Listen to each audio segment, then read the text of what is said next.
On this channel, I talk quite a lot about what I refer to as the TQ cult, the more militant members of the trans, queer and non-binary communities, the screamy people who constantly claim to be victims whilst being utterly vile to everyone else, or at least everyone who doesn't go along with their vile rhetoric. And in no way do I think they're representative of said communities. These are the vocal minority. And one of the most prominent members of the cult is the DNA male, the shrieking insult to every woman on the face of the planet, Dylan Mulvaney. It's now been 2 years since Mulvaney began offensively LARPing as a woman through his Days of Girlhood video series. And in those 2 years, he's become extremely rich. He's met President Biden, one of the few people who seems more confused than Mulvaney. He's been awarded the title Woman of the Year, sadly, by a British magazine, and demonstrated a unique ability. Dylan has what I like to call the reverse Midas touch, because even though he's become wealthy himself, you could hand Mulvaney a bar of solid gold, and the second he touched it, it would instantly turn to dog shit. Every company which has partnered with Mulvaney has watched its share price plummet faster than the executives throwing themselves off the top of the roof. But Dylan wasn't done yet. March is Women's History Month, and earlier he released a music video about his experience of being a woman. A biological man, during Women's History Month, decided to tell every woman on the planet what it's like to be a woman. And the song, rather unimaginatively, is called Days of Girlhood. So I'm going to play part of the song, not all of it. I've heard it all. No one should be forced to endure that. I'll say this. If the ATF had had this song to play whilst the Branch Davidians were at it, the siege of Waco would have been over without a shot being fired. So I'm going to react to the song. I'm not actually going to react to it because I'm walking around a fucking nature reserve. I'll just stare at the corner of the screen for around 30 seconds and then we can pick it apart.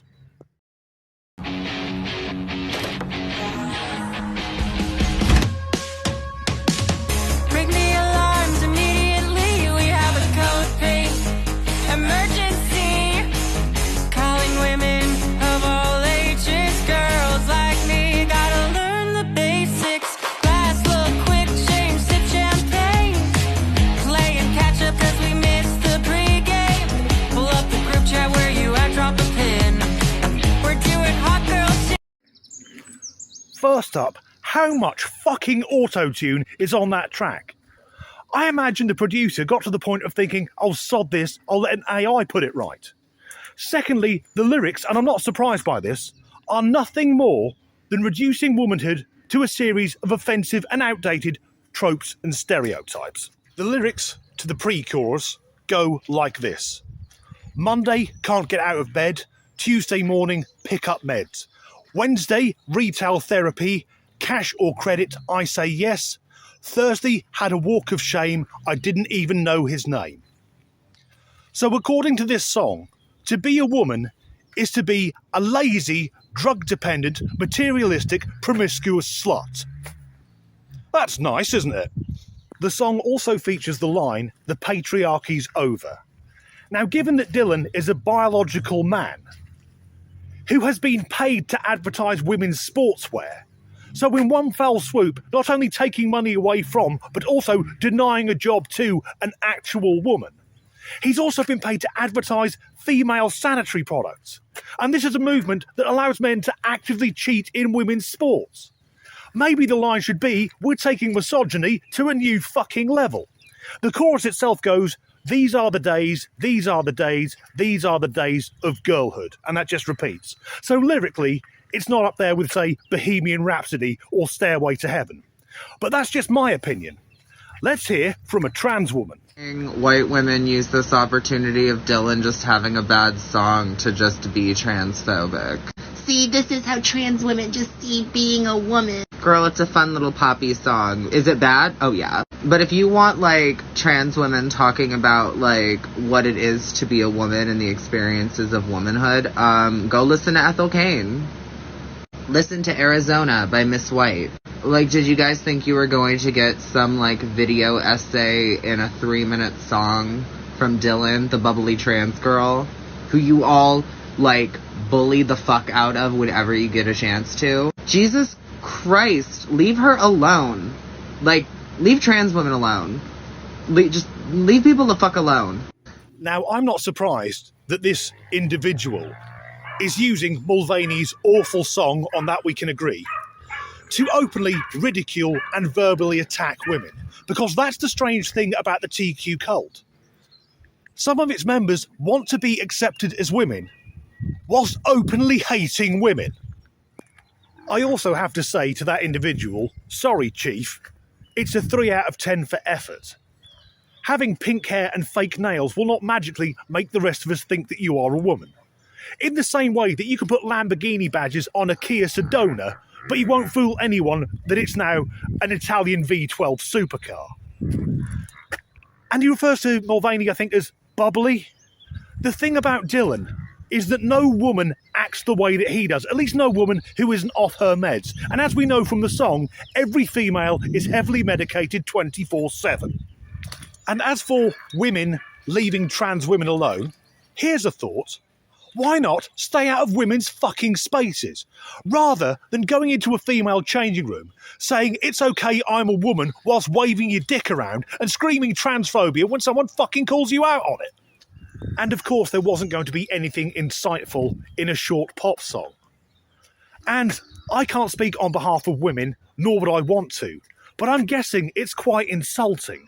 Because I'd be insulted if Elliot Page, formerly Ellen Page, released a song about being a man, because Page isn't a man. Page is a woman who's had its breast removed and has gone from being a successful actress to a 5'1" actor that no one wants to hire. To be fair to Dylan, even though he has no idea what an actual woman behaves like, I think we can agree at least he puts the effort in, unlike our 3 out of 10 friend we've just seen. I'm going to end this video with a clip of another trans woman, and if I had to grade this person out of 10, I'd be scoring negatively. I saw this, so I've decided you have to as well. Why, hello, friends of Disneyland. This is Stephanie today. Can you guess who I am? I am Pippi Longstocking. I'm rather great pumpkin today. It's so fun to dress as a storybook character. It makes everyone happy, and I always have such a good time. What the fucking hell was that thing? Well, Stephanie, apparently, although I doubt that's what's written on its birth certificate. Now, as a Brit, I'm not familiar with the character Pippi Longstocking. I'm going to guess, though, she doesn't look like Freddy Krueger in drag. Freddy Krueger in drag, who's done his makeup with a paintball gun. Also, as a Brit, I've never understood why so many citizens who live over in the New World are obsessed with owning firearms. But now I get it, because if that thing lived on my street, I'd want a gun. I doubt, however, that a firearm would harm it, or any conventional weapons for that matter. I think if I saw Stephanie coming up my driveway, I'd just grab a Bible and check the furniture wasn't floating. That brings us to the end of this video. If you've enjoyed it, please do like and subscribe if you haven't already. And as ever, thanks for watching. EQ Cult. The loud screwed the fucking wankit who constantly play the victim whilst being utterly vile to everyone else. Mulvaney has watched his stock plummet. Fuck it. Not all of it. I've heard the entire song. I think I'd have more fun in future just getting waterboarded. Waterboarding at Guantanamo Bay.